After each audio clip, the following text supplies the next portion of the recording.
misterius gitu yang kalau di mana-mana ada juga yang misalnya kayak pohon gitu kan, kalau ini batu nih yang gitu. Nah di Bojonegoro ada batu yang katanya nggak bisa dipindahin meskipun udah coba berkali-kali tapi nggak bisa. Yang itu dulu sempet karena ada letusan gunung yang akhirnya membuat batu itu gitu. Nah apakah apakah hal itu ada kaitannya dengan si energi itu atau gimana tuh yang sampai yang ngebuat batu itu nggak bisa dipindahin? Bahkan batunya yang mirip Semar bukan? Iya. Ya. Batu yang di Bojonegoro itu batu yang mirip Semar, dan itu banyak sekali pelancong atau para wisatawan ya, atau spiritual yang hanya pengen melihat kalau para wisatawan. Tetapi kalau spiritual, dia meyakini bahwa batu ini mempunyai kodam yang sangat luar biasa karena ditunggui oleh Sang Hyang Semar atau Bathara Ismaya. Nah berarti emang itu ada kaitannya dengan Eyang Semar atau kebetulan atau seperti apa tuh Eyang?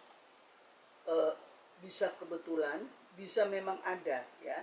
Masalahnya gini, kalau kita bilang kebetulan, batu ini nggak bisa dipindah ya, nggak bisa dipindah. Bahkan ada apa itu yang derek apa yang mobil untuk memindahkan apa-apa gitu, itu nggak bisa ya. Bahkan yang berusaha untuk menggulingkan batu ini itu sekarat ya, dan mendapatkan musibah. Mungkin kalau hanya sekali orang itu sugesti saja, tetapi ini berulang kali gitu. Jadi sampai hari ini, detik ini, tidak ada satu orang pun yang berani memindahkan atau merusak.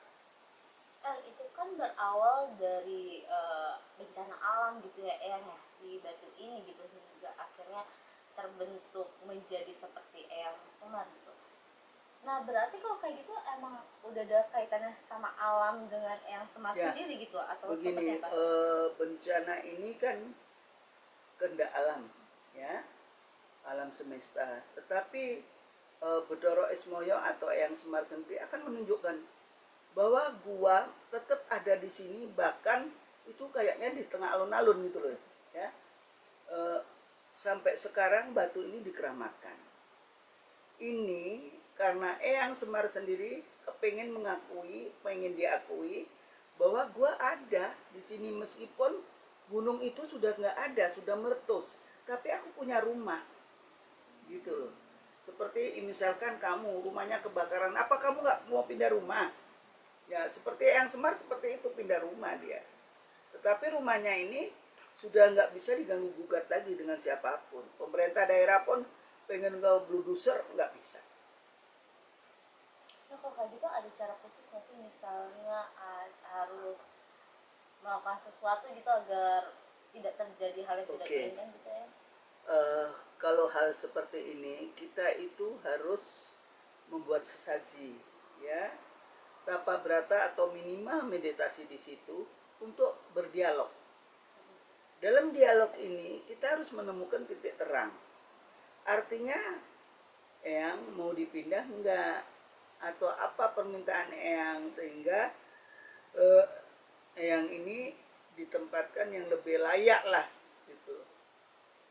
Tetapi beliau sudah nyaman di situ kayaknya, karena berulang kali Pemda pun sudah pengen menggusur ya, biar tidak merusak pemandangan. Tapi ini sekarang jadi akun wisata untuk di situ ya, untuk religi ya, untuk wisatawan, dan untuk hanya orang yang ngevlog bikin konten ya, itu udah banyak banget. Jadi salah satu ya membuat rezeki para netizen atau para YouTuber begitu.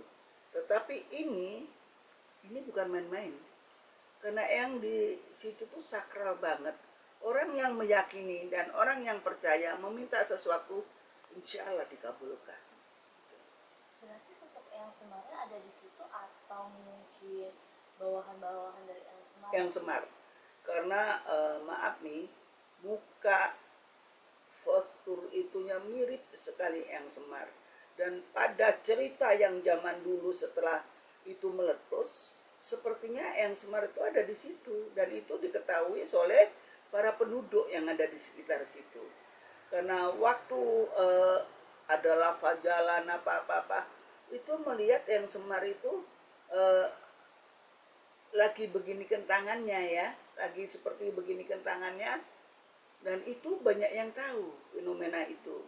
Akhirnya dari mulut ke mulut menyebar, tetapi tidak diterima seperti itu aja dengan artinya dengan Pemda setempat, dengan masyarakat kepingin biar alun-alun ini bisa untuk sepak bola, bisa untuk apa, tetapi tidak bisa dipindah, sehingga itu sekarang menjadi akun untuk wisata.